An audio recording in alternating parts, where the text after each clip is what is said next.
Continuamos con nuestro estudio bíblico del libro de los apóstoles. Hemos llegado hasta la primera parte o la terminación de la primera parte del capítulo 9. Hoy iniciamos su segunda parte, en el cual vemos también que en el versículo 5 realiza dos preguntas a la primera pregunta que Jesús lo realiza a Saulo de Tarso. Entonces, él contesta con dos preguntas. Y en el versículo 5 decía, no fue ninguna alucinación de Saulo. La aparición de Jesús probó que Jesús estaba vivo y que Jesús era Dios. Por lo tanto, esta respuesta que se da, yo soy Jesús, aunque Jesús era un nombre bastante común en aquel tiempo, el Jesús de Nazaret que había ascendido no necesitaba más de identificación. Cuando dijo, yo soy Jesús, Saulo supo exactamente cuál Jesús habló. En toda probabilidad, Saulo oyó a Jesús enseñar en Jerusalén. Y como probablemente era miembro del Sanedrín, Saulo se sentó a juzgar a Jesús en el juicio antes de su crucifixión. Esto no está escrito en la Biblia, pero varios estudiosos de la palabra de Dios creen que realmente Saulo de Tarso estuvo ya antes de la crucifixión, no fue mencionado, pero era parte del Sanedrín. Continuando con este versículo, nosotros vamos a ver en la primera parte de este versículo, en donde precisamente hace la pregunta, o su primera pregunta, Saulo de Tarso, ¿quién eres, Señor? Preguntó Saulo.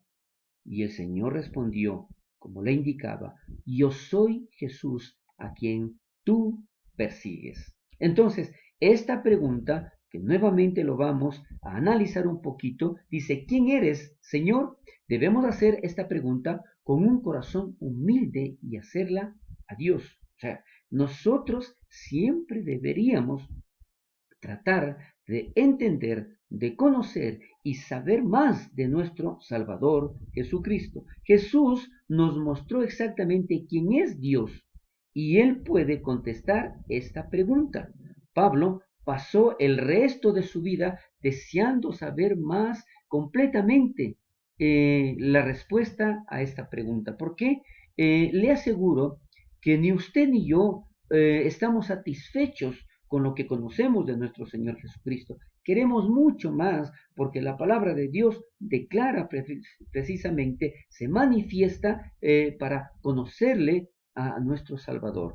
Y precisamente en la carta de Pablo a los filipenses, en el capítulo 3, versículo 10, él menciona y dice, y conocerlo a él, el poder de su resurrección y la participación de sus padecimientos, llegando a ser como él en su muerte. Entonces, él quería saber más, no solamente saber de lo que le pasó a Jesús, sino experimentar y vivir algo muy diferente con relación a nuestro Señor Salvador Jesucristo. La segunda pregunta de Saulo de Tarso fue, Señor, ¿qué quieres que yo haga?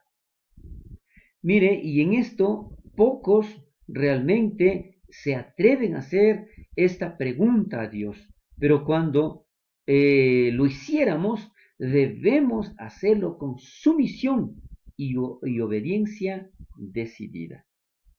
La pregunta de Saulo fue muy personal. La hizo anteponiendo justamente el pronombre personal yo. Señor, ¿qué quieres que yo haga?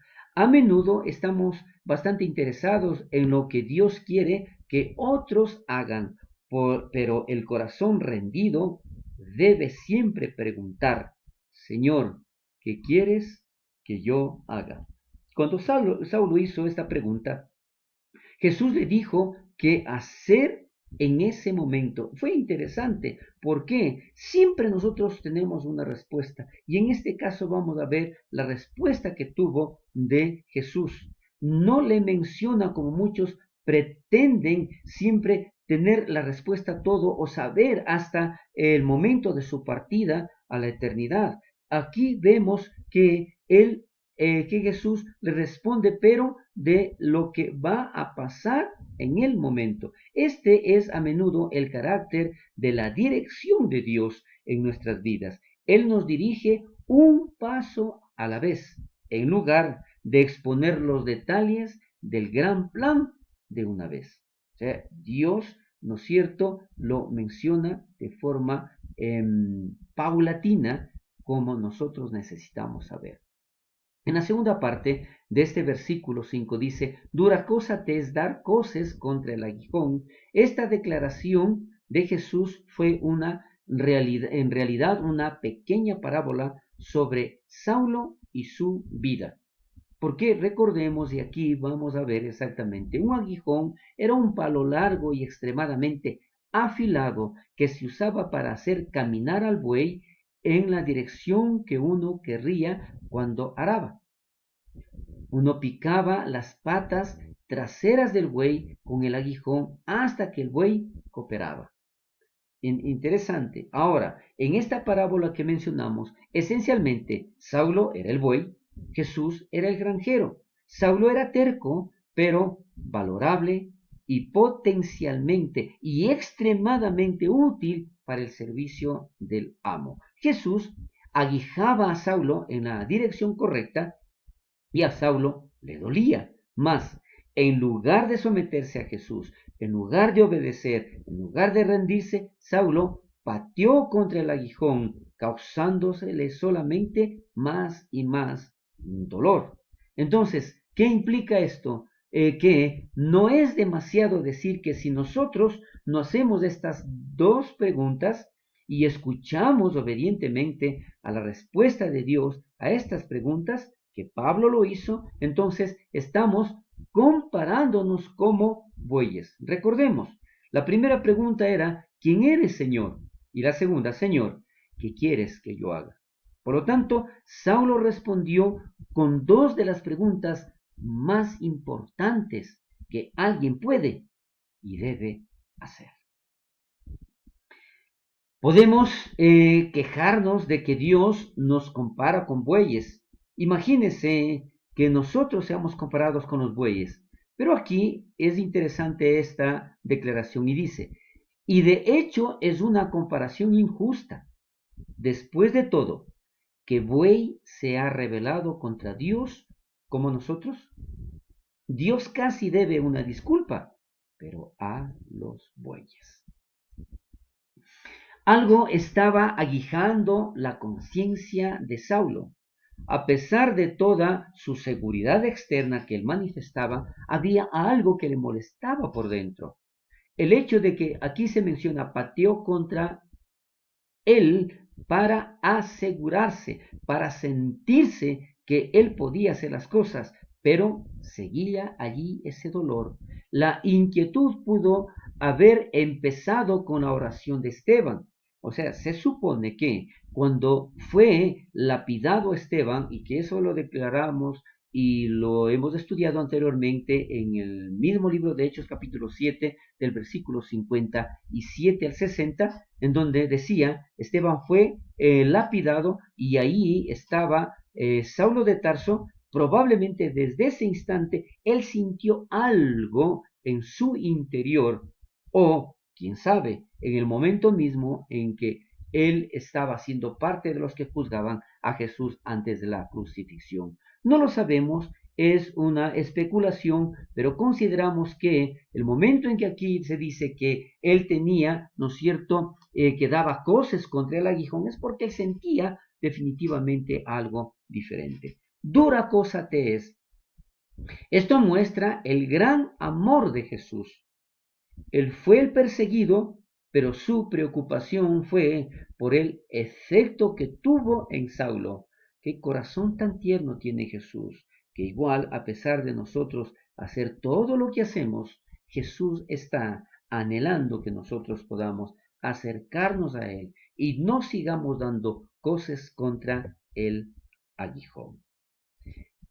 Continuando un poco más, en el versículo 6, ¿no es cierto? Dice que Saulo de Tarso estaba temblando y temeroso al ver que el cielo se abrió y se iluminó. El hecho de que Saulo estaba temblando y temeroso por todo esto nos recuerda que no siempre es agradable encontrarse con el cielo dramáticamente abierto. Saulo estaba aterrorizado por esta experiencia.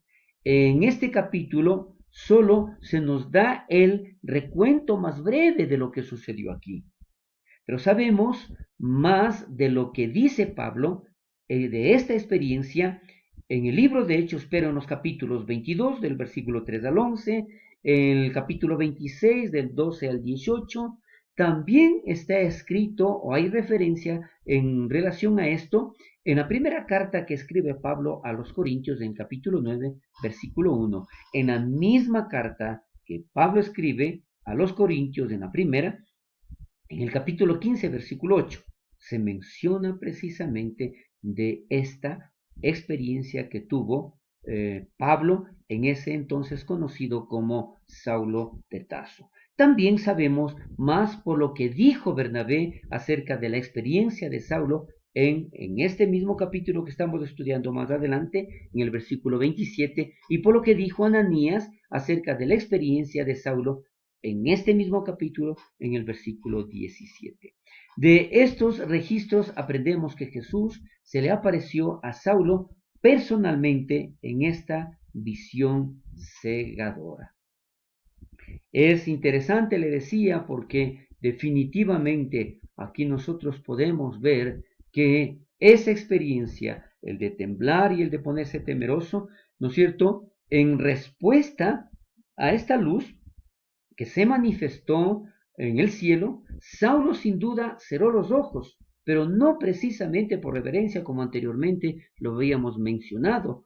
Esto fue por el resplendor tan profundo de esta luz que le obligó a cerrar muy fuerte los ojos. Más aún así, Jesús todavía apareció ante él en el mismo patrón. Jesús a menudo se ha aparecido ante nosotros a pesar de que nosotros cerramos los ojos.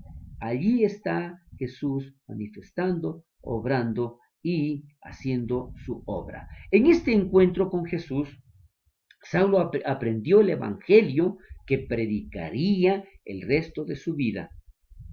Insistió referente a esto en el libro de Gálatas capítulo 1, versículos 11 y 12, que lo puede leer luego, que el evangelio anunciado por mí no es según hombre, declara la palabra, pues yo ni lo recibí ni lo aprendí de hombre alguno, sino por revelación de Jesucristo.